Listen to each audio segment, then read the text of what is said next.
पुस 29 गते, समय 5:30 बजे। यी यादहरू बडो अचम्मका हुन्छन् है। अघि कफी बनाउँदै थिएँ, फेरि तिम्रो यादहरूले घेराउ हाल्न लागे मलाई। फेरि आयो भन्नु कि आज अलि धेरै याद आयो भन्नु। खेर, कफी बनाएर सकिँदा नसकिँदै फेरि उही पुराना स्मृतिहरूमा नतमस्तक हुन थालिसकेछु। तिमी हुँदाको खुसी र नहुँदाको रित्तोपनको मिश्रणमा हराउँदा कफी खासै मिठो पनि बनेनछ। त्यही पनि आधा कप सकियो, आधा बाँकी छ। कुराहरू साट्नलाई तिमी छैनौ अनि यसै पनि आजभोलि गोलमेल गर्न मन लाग्दैन। सम्झनाहरू मस्तिष्कमा उथल पुथल भइरहेछन्।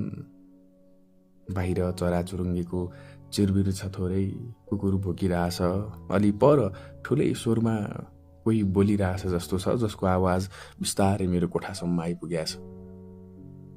म हाम्रो पहिलो भेट सम्झिँदैछु भएका हाम्रा कुराकानी। ऊ बहु तिम्रै आवाजमा।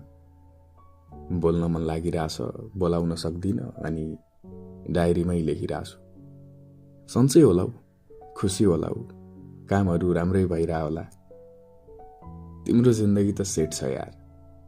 अब बेफाल्तुमा सताउने, रिस उठाउने म पनि छैन, जिजो पनि छैन। तिमीलाई अनगिन्ती सफलताको शुभकामना। अनि घरतिर त सबै सन्चै हुनुहुन्छ नि? मेरो चाहिँ मम्मीले सोध्दै हुनुहुन्थ्यो अस्ति, हामी बोल्दैनौँ भनिदिएँ। 1 वर्ष लाग्यो यो हिम्मत जुटाउन, तर मन अलि हल्का चाहिँ भयो। मम्मीले मेरो आँखा पढिहाल्नु भयो सायद। धेरै चाहिँ केही सोध्नु भएन। दुःख त लाग्छ अनि आश्चर्य पनि कि हामी सँगै हुन सकेनौँ।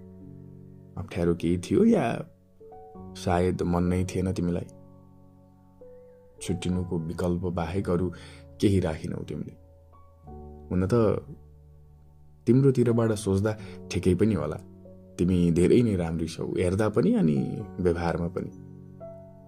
म जस्तो त जति नै भेट्यौ, मतलब भेटिसक्यौ पनि होला।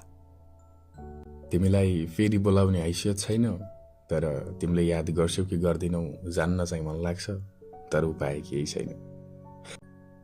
खासै तिम्रै बारेमा लेख्छु नै त सोचेको थिइनँ। तिमीलाई याद गरेर आफूलाई तडपाउन इच्छा नि होइन, तर मेरो बसमा हुँदैन नि कुराहरू कहिलेकाहीँ। अहिले होस् गरे तिम्रो लागि तिमी सँगै हुँदा लेखेका कविताहरू नपल्टाएको त महिनौँ भइसकेछ, अनि तिमीलाई नदेखेको लगभग वर्ष। हेर्न मन लागे पनि हेर्न मिल्दैन, बोलाउन मन लागे पनि बोलाउन मिल्दैन। छुटेकालाई पो समेट्न सकिन्छ, छोडी जानेलाई त सम्झना मात्र हुँदो रहेछ।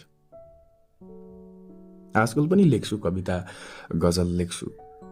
कहिले जुरेछ भने सुनाउला, नत्र अक्षर धमिलो भएरै मेटिजानेछ त्यो।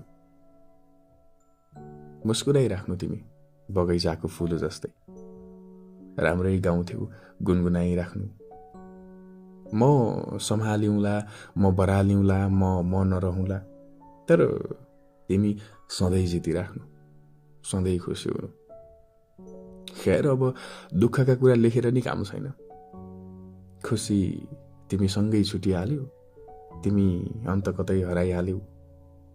याद आयो, लेखिदिए, थोरै भए पनि मन हल्का भयो। कफी पनि चिसो भएछ। आजलाई यति।